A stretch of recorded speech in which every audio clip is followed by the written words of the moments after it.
man. It got a little crazy out there, but we made it through. We're gonna keep stacking the day, so see you in the championship. Let's go! June 17th wasn't just another game on the schedule, it was a chance for the Indiana Fever to settle unfinished business. After the events of May 30th, when Sophie Cunningham and Sydney Colson were both injured against the Connecticut Sun, the Fever had not forgotten what happened. Then, during the rematch, Jacy Sheldon caught Caitlin Clark in the eye, and everything changed. What followed became one of the most talked about moments of the season, as Sophie Cunningham stepped in and delivered a response that had fans buzzing.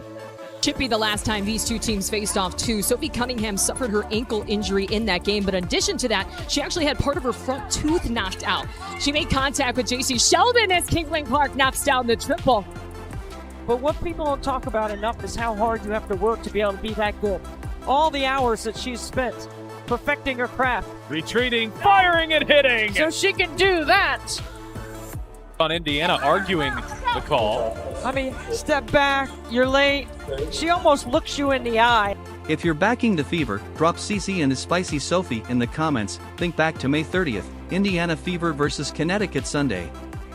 What began as a routine matchup quickly turned into a frustrating night for Indiana. Talk about the physicality for a second. Two players on the Indiana Fever got injured last night by the same player on the Connecticut Sun, and that was Jacy Sheldon. And I tweeted about it. She was playing so reckless. I'm fine with players playing aggressive, but there is a thin line between playing aggressive and playing reckless. When you dive for a ball, you don't land on somebody's leg. She landed on top of Sydney Colson's leg, and her leg got stuck and literally twisted around. Both injuries, both Sydney Colson and Sophie Cunningham, were contact. Level of physical play that many felt crossed the line, and the intensity only continued to rise as the contest unfolded. Sophie Cunningham was among the first players to go down after a hard collision that many viewed as unnecessary. Later, Sydney Colson was injured in another controversial sequence, leaving fans questioning the style of play on display. They weren't non-contact. They weren't ACLs, they weren't Achilles, they were contact injuries caused by the same player. And this kind of physicality that the WNBA they brag about. They say it's always been a physical league. That's just the heart of the it's not good basketball. And we've seen so many injuries. Paige Becker's out with a concussion. Rakia Jackson was out with a concussion. All of these injuries are contact plays. We've seen Caitlin Clark last year get chucked to the ground. We saw Angel Reese get clothesline chucked to the ground. The players continue to do it because the refs are allowing them. Why wouldn't you keep doing it if you're a physical? Adding to the frustration, Jacy Sheldon was involved in both situations, and her aggressive approach became a major talking point throughout the game. The history between Jacy Sheldon and Caitlin Clark stretches back to their college days, when Iowa and Ohio State frequently battled. Her mortal enemy took out a player. Jacy Sheldon. Caitlin Clark's mortal enemy, Jacy Sheldon. Sheldon consistently challenged Clark, staying attached defensively, playing physically, and making every matchup intense. Over time, their competition developed into something that felt far more personal than a typical rivalry. Throughout that May matchup, many believed the officials allowed too much contact to go unchecked. Hard fouls were overlooked, dangerous moments passed without consequence, and Indiana watched key players leave the game injured. The Fever ultimately fell 85-83, but the bigger loss was seeing Sophie Cunningham and Sydney Colson sidelined after a game many felt should have been managed differently. Even after the final buzzer, the frustration lingered. This is a reckless play. This is reckless. It is dangerous. And this angle makes it look even worse. It is dangerous. Like, Sid Colson is between her and the ball. Sid Colson is in fact between Jacy Sheldon and the ball, and she dives through her knee. It wasn't even called as a foul. Clark's reactions, both during the handshake line and afterward, suggested the Fever were not ready to move on. The team remembered the injuries, remembered the circumstances surrounding them, and carried those memories into the rematch weeks later. When June 17th arrived, Caitlin Clark was back from injury and returning with confidence after helping defeat the previously unbeaten New York Liberty. It was only her second game back, but her focus was obvious from the moment she stepped onto the floor against Connecticut. The rematch immediately felt tense. She just texts me. She never texts me during the game. All right. Here is Clark splashing home a 3 from way downtown. Kelly escorting her back to the bench. Jacy Sheldon is there with her hand in her face. Sheldon picked Clark up aggressively, shadowing her all over the court and bringing the same physical energy that had caused controversy in the previous meeting. Everyone watching could sense that emotions were already running high. Then came the moment that changed the game's atmosphere. During the third quarter, Sheldon reached in while defending Clark and made contact with her eye. Caitlin Clark are talking to the official. They're both going at it saying, hey, oh, there's a little extra right there. Uh-oh. And Marina steps in to protect JC.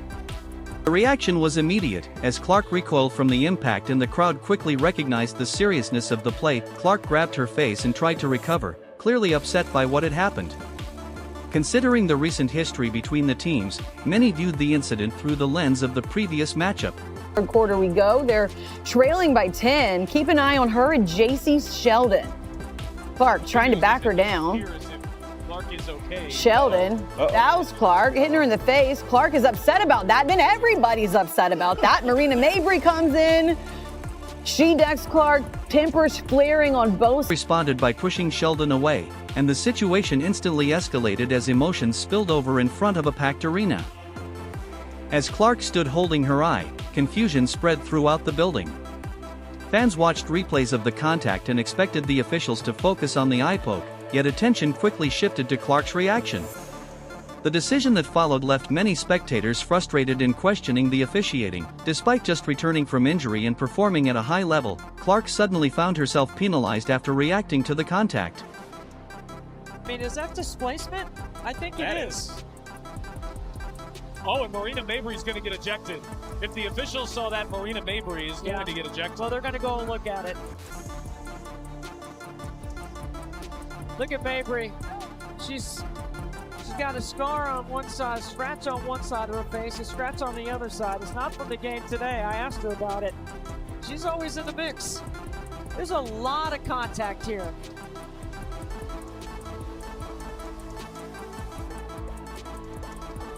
There's a scrape across the face. That's what Clark did. The sequence sparked debate among fans and commentators, many of whom felt the situation sent a troubling message about how such incidents are handled. The controversy didn't stop there. As Clark continued dealing with the aftermath of the eye poke, another confrontation was about to unfold that would draw even more attention to the game. Moments later, Marina Mabrey collided with Clark in a play that immediately drew strong reactions from fans. The contact sent Clark to the floor and intensified the already heated atmosphere, turning an emotional game into an outright confrontation. The fever bench erupted as players and coaches reacted to what they had just witnessed. Fans Take another look as we try to figure out what exactly went down. So you see her get hit in the face. Jacy Sheldon doesn't like that, and everybody on the team doesn't like it. Marina trying to have her teammates back, pushes her down. You see a little bit of drama all the way around. Tina, Charles, Clark, and Mabrey, they received technical fouls. Sheldon received a flagrant one. voiced their frustration, coaches argued with officials, and the tension inside the arena reached a new level as everyone awaited the referee's decision. When the ruling was announced, many were surprised by the outcome. That's what Clark didn't like. And then Mabrey came in with a bump. And Mabrey's day is almost assuredly going to be done. The penalties assessed led to further debate because some observers felt the different actions on the court deserved different consequences. Commentators and fans immediately began discussing the officiating decisions. Questions centered on the eye poke, the subsequent confrontation, and whether stronger penalties should have been issued. And then Marina Mabrey comes out of nowhere and chucks her to the floor. Now let's watch this in slow motion. Here, Jacy Sheldon is guarding Caitlin, swipes her in the face. There's one. Going for the ball, swipes her in the eyeball. Caitlin's gonna have to start wearing goggles. And then Caitlin pushes her off of her, like, why are you still in my face? Marina Mabrey, bat out of hell, chucks Caitlin Clark to the ground. The final rulings became one of the biggest post-game talking points. Following the game, Stephanie White openly expressed her frustration with the officiating. She argued that a lack of control throughout the contest allowed tensions to escalate and contributed to the chaotic scenes that unfolded on the court. By that stage, many around the Fever believed they could no longer rely on officials to manage the situation. Sophie Cunningham, watching from the bench, appeared determined to send a message that her teammates would stand up for one another late in the game. With Indiana comfortably ahead, Cunningham spotted Sheldon in transition. The score no longer seemed to matter. Guys, of course, the referees are going to review the play because that's a lot of contact going on right there. That's a lot of unnecessary contact. That's a lot of non-basketball contact happening during this play, right? So the 3 referees that I like to say, they got them straight out of Sephora because I don't think these referees have ever refereed a professional basketball game in their life. They took these referees, they were at the monitor, they looked at it for, I'm not even exaggerating you guys, like 15 minutes. 15 minutes they are watching this play over and over. Instead, the emotions from previous incidents and the events of the night appeared to be driving her next decision. Cunningham had not forgotten what happened in the earlier matchup. She remembered her own injury, remembered the controversies surrounding it, and now saw an opportunity to make her presence felt in the closing moments. Cunningham committed a hard foul that immediately became one of the defining moments of the game. The announcers here are saying, of course, Marina Mabrey is going to get ejected because that was unwarranted. She literally came out of nowhere and chucked Caitlin Clark. There should be a flagrant one, of course, on Jacy Sheldon because she swiped her and hit her in the eyeball. Whether it is intentional or not, you can still have a flagrant a flagrant foul called on you, whether you are trying to intentionally hurt somebody or not. But this is what they called, you guys. This is what they called. Caitlin Clark, Marina Mabrey, Tina Charles were assessed with technical fouls on Tuesday. Caitlin, Marina, and Tina Charles. Technical fouls. That's it. Technical fouls. That's it. And Jacy Sheldon was assessed with a flagrant 1 foul, and no players were ejected. Officials assessed a flagrant 2, resulting in her ejection, while additional players were removed after the ensuing confrontation. The sequence instantly became one of the most discussed incidents of the season. When the dust settled, Clark finished with 20 points and 6 assists in Indiana's 88-71 victory. Natasha don't get control of the ball game when they allow that stuff to happen, and it's been happening all season long. All season long. It's not just this game, it's been happening all season long. This is what happens, right? This is what happens. You've got competitive women who are the best in the world at what they do, right? And when you allow them to play physical and you allow these things to happen, they're going to compete, and they're going to have their teammates' backs. It's exactly what you expect, right? Out of fierce competition. So, I started talking to the officials in the first quarter, and we knew this was going to happen.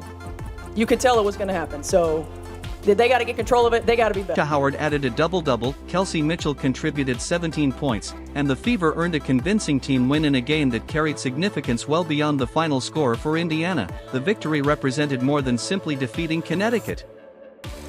It showed a team determined not to be intimidated and willing to stand together through adversity.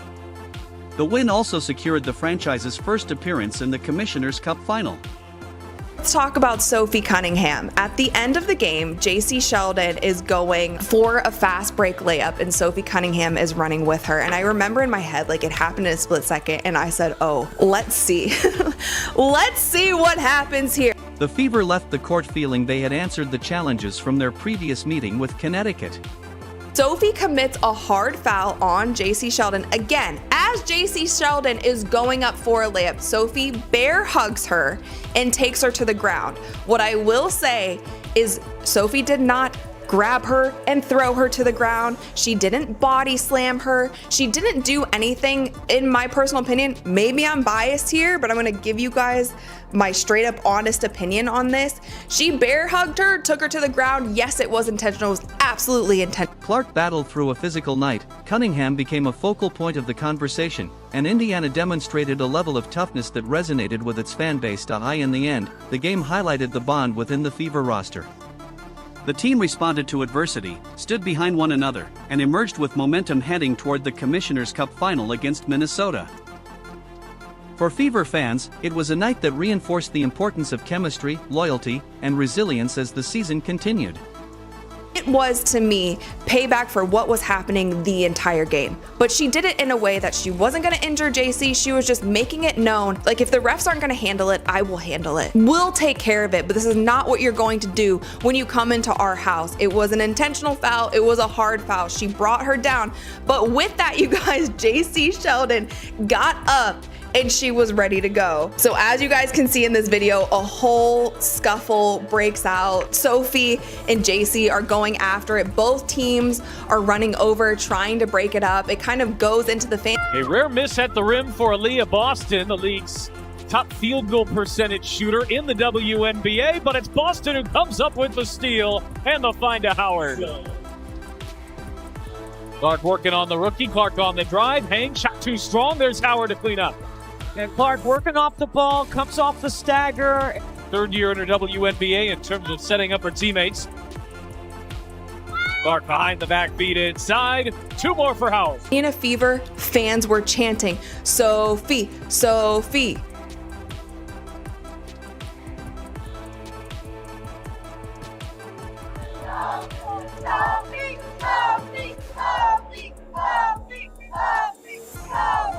Sophie's jersey is gonna sell out tonight. She's gonna be in the All-Star game tonight just from this one play because she was standing on business. It wasn't a dirty play. It was an intentional foul and it was meant to send a message. It turned into a scuffle and I don't think anybody wanted. Oh, and Clark just took it away. It's a 2-on-1. Clark bounce pass, pretty find, and Mitchell won't miss from there.